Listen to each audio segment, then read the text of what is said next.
Hi, everybody. I'm back at you with another message. So, what I want to talk about today is a type of therapy that I was lucky enough to take a course in last year, and it has had an absolutely astonishing effect on my life. It has been an incredible tool in my battle, and more than any, I think, of the other types of therapy that I have used and that I've come across. RAP, Wellness Recovery Action Planning, which is the name of the therapy, I think is the most easily adaptable and the most beneficial to people just living their normal lives. So I'm going to talk about that today. Before I do, though, just a really quick word on my walk. June 15th this year, 11 o'clock at Arendelle. Um, Things are going amazing. Saga 960 AM has signed on. They are my official media partner.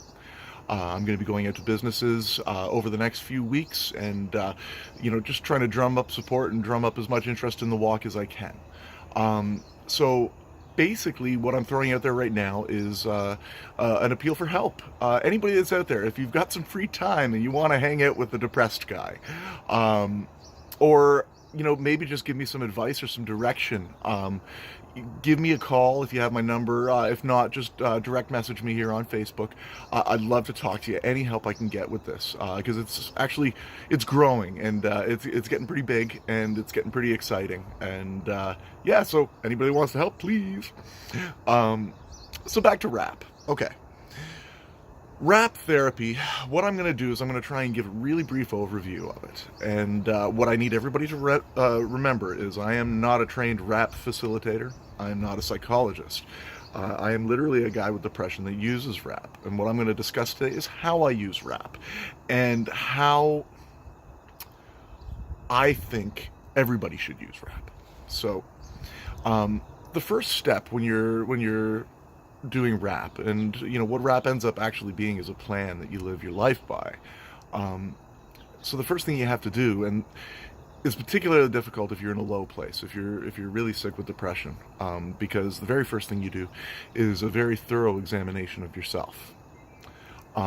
You list all the traits, all the things, all the behaviors, every possible detail that you can about yourself when you're feeling good. And then you do that same sort of introspection and you make that same sort of list for when you're not doing so good. What are your behaviors? How are you feeling? And then furthermore, you do that list again, except for when you're doing really, really bad.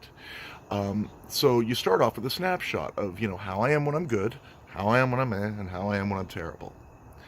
And then you have to look at your life and you have to be really honest with yourself and you have to say, okay, what do I need to do every day to promote me staying in that good mindset, in that good frame of mind? And what these are your wellness tools. And your wellness tools can be absolutely anything. They can be a meditation in the morning. They can literally be your coffee in the morning. They can be a small walk that you take with your dog. They can be looking out and enjoying nature, just enjoying the trees in your backyard.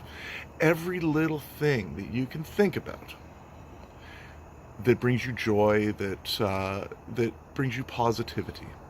And you list all of those things. And at the same time you're listing all of those things, you're also going to make a list of all the things that, rather than make you feel good, that make you feel bad.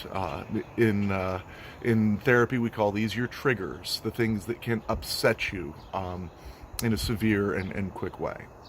So now at this point in time in RAP, we've got, again, the three snapshots, us healthy, us and us terrible. We have the things that we need to do every day to kind of keep us feeling great. We also have a list of all the different things that we can do to make ourselves feel better.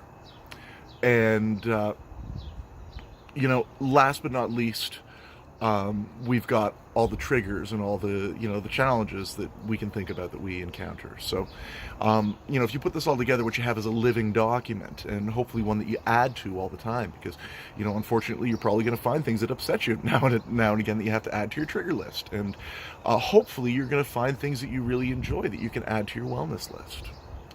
And so this is really what it comes down to with wellness recovery action planning for me, is once I have these lists, it encourages you to look at yourself and just check in with yourself on how you're doing. And it encourages you to notice when you're undergoing times of stress, or when you're actually showing signs of stress. Um, and then it encourages you to actively seek out those positive things in your life, those wellness tools that you've already developed, and surround yourself with them and use them in order to get yourself further down the line towards the healthy you, as opposed to the hey you or the hey you. Um, and that's really what rap is.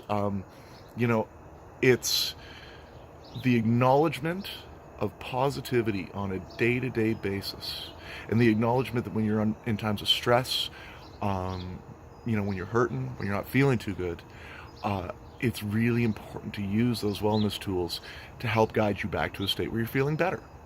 Um, I hope that you guys have found this enlightening. And again, I hope that if anything, I've encouraged a couple of you guys to, to maybe look up this type of therapy, or shoot me a direct message if you want me to go over it more in depth.